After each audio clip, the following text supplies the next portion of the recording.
Hello students, this is Mr. Ezra. So we are moving on now to graphing rational functions, and you'll notice that 4C.1 video has a part 1. There's also going to be a part 2 and a part 3, and 4C.2 and 4C.3 are also going to have multiple parts. So make sure you're kind of pay attention to your pacing guide on the front of your packet so that you know what's coming up, and I'll kind of also give you hints and clues in the video about what you should do at what time.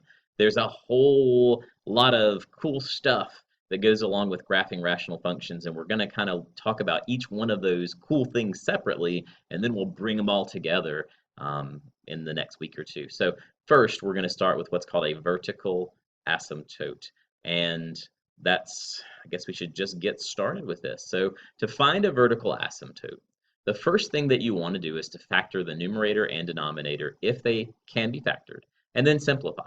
So we've been practicing this over the last few weeks with rational expressions and working with those.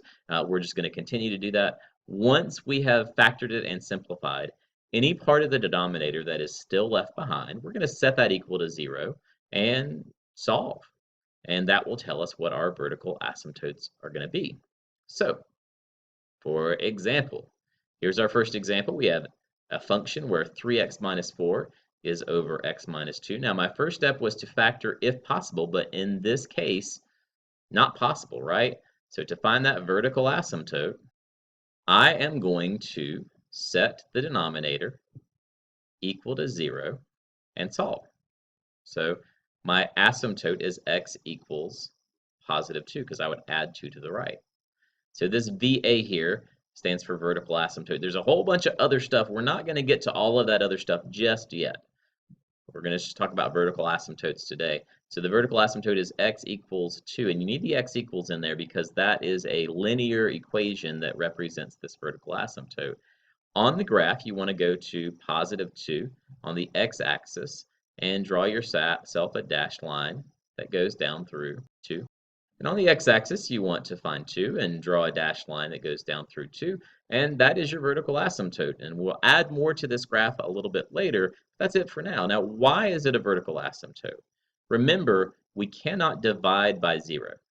So if x were 2 minus 2 would cause a divide by 0 error. The function is not defined, is undefined at x equals 2. That means that no matter what happens on the left side or the right side of this asymptote, we are not going to have function here. It's not going to cross this line at all. Example 2. First step, factor the top and the bottom. Well, the top is already as simple as it's going to get, but we can factor the difference of two squares here to get x plus 2 and x minus 2. There's absolutely nothing that I can reduce here. Since x plus 2 is bounded together and x minus 2 is bounded together, I can't eliminate it with anything in the numerator, so I've simplified as much as I can do. Now, I've got two parts to the denominator, and to find that vertical asymptote, I'm going to set those two parts equal to 0. X plus 2 equals 0, and x minus 2 equals 0, which gives me two vertical asymptotes, both negative 2 and positive 2. Both of those are going to go on my graph as dashed or dotted lines that go through the x-axis, vertical asymptotes that go through the x-axis at both negative 2 and positive 2. We're going to get all these asymptotes on a graph first, which is going to kind of give us a little framework to work with before we start graphing the function. So we're not going to do everything today. We're just finding vertical asymptotes. Here there are two. X equals negative 2 and x equals positive 2. All right, so remember that the reason there are asymptotes here, the reason there are these dividing lines is because if 2 or negative 2 were used in this function, we would have a divide by 0 error. That would be bad. Example 3, factor the numerator and the denominator. So in the numerator here, I've got to factor x squared plus 2x minus 15. So it looks like it's going to be a positive 5 and a negative 3, because 5 times negative 3 is negative 15, but 5x minus 3x is 2x. In the denominator, again, I've got x plus 2x minus 2.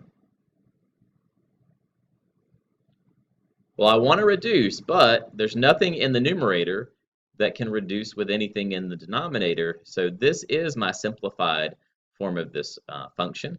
And to find the vertical asymptotes, again, I am basically just going to set x plus 2 equal to 0 and x minus 2 equal to 0. And I'm going to solve both of these things to give me -2 and +2. So again, draw my dashed lines down through -2 and up through +2. I have found that some students like to use colored pencils or colored pens to draw these asymptotes in so that they kind of pop out of the graph and then use a different color once they start to graph the function. That might be a good idea for you as you're starting this journey of graphing this function, is to kind of use different colors for the different parts. Example 4, the top is not factored. That there's a common factor of 5, so I can divide 5 out, and the bottom is x plus 2. Well, again, nothing cancels out, so that looks like I set my denominator equal to 0 and solve to get x equals -2. Now, we're getting lots of 2's and -2's in these examples. I don't want you to think that that happens a lot of the time. It just happens here that the vertical asymptotes are either +2 or -2 based on the functions that you're given. You'll find in your practice that they can be anything. You know, whatever you get when you set your denominator equal to 0 is that vertical asymptote, because that's where you would have the divide by 0 error. Example 5, 10 over x plus 2x minus 2. Remember, we have to continue to factor the top and the bottom. Oops. Remember, we have to continue to factor the top and the bottom. And once we do that, we set the denominator equal to 0. And I think I've done the same exact thing a few times now, because I remember x plus 2 and x minus 2 equals 0, giving me x equals -2 and x equals +2. A quick reminder that when you do this, the x equals is an important part of your asymptote. X equals -2 describes the line, the vertical line that goes down through -2 on the x-axis, or through the x-axis at -2 on the coordinate plane. If you just had a 2, that 2 is a number. And what does that mean? Is it an x value? Is it a y value? Is it an intercept? Is it a 0? We don't know. I mean, it's just a number. We need more information. So the x equals is a way to say I'm dealing with a line here, a vertical line, vertical asymptote. All right, so this is, I think that maybe the last example on your guided notes that you have in the first part of your packet. So there's no simplification of this. 2 over x plus 3 is already simplified. So to find the vertical asymptote, I'm going to set x plus 3 equal to 0 and solve, and I get -3 for that vertical asymptote. That means that through -3 on the coordinate plane, I'm going to go down through the x-axis at -3. That is the vertical asymptote there. Now, I looked at the examples that you had, and I thought, there's not really one where anything reduced out. So I added an extra example, and I might add some other extra examples later. So you'll just have to kind of do this on your own paper, and you don't have guided notes for it, but it's a good problem for us to look at. So we'll go ahead and factor this guy. The top is going to give us x plus 2 and x plus 1, because 2 times 1 is 2, and 2x plus 1x is 3x.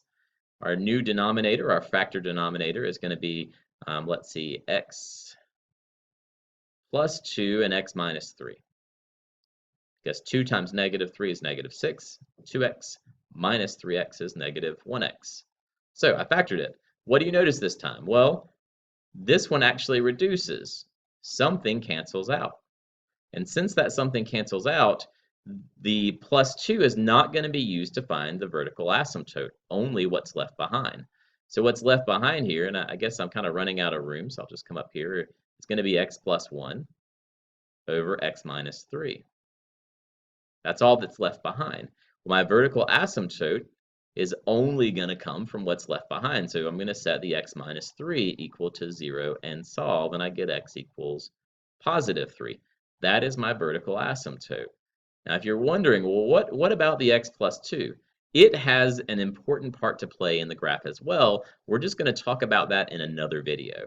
So kind of keep this example in your notes and we'll add to it just like we're going to add to the other examples that you had guided notes for. So at x equals positive 3, it's right here. Since I'll draw my asymptote. I'm good to go. So remember, why are these asymptotes? Because the function does not exist when you use a value that would cause a divide by zero error. The function is undefined at that spot. So we throw an asymptote there, and you'll see as we start graphing that those asymptotes are going to kind of help guide what this function looks like because the function is not going to be able to cross the asymptotes. It's going to look really cool. Okay, so that is it for this video. My recommendation for you is you go to the next few pages, the practice questions in your packet over all of 4C.1 and 4C.2 and go through and find all of the vertical asymptotes. Just do it all at one time. And after you found all the vertical asymptotes, then go on to the next video. That way you're kind of in isolation at first, only doing one thing at a time, and we'll start bringing it all together a little bit later. That's my recommendation to you. You will have 2 more videos in 4C.1 before we move on to topics from 4C.2. So we'll kind of do the same thing. We'll go through one part of the graph. You'll work on that one part, then another part, work on that part, and then finally we'll bring it all together and start talking about some of the characteristics of the functions. As always, good luck with this, and I'll see you in class.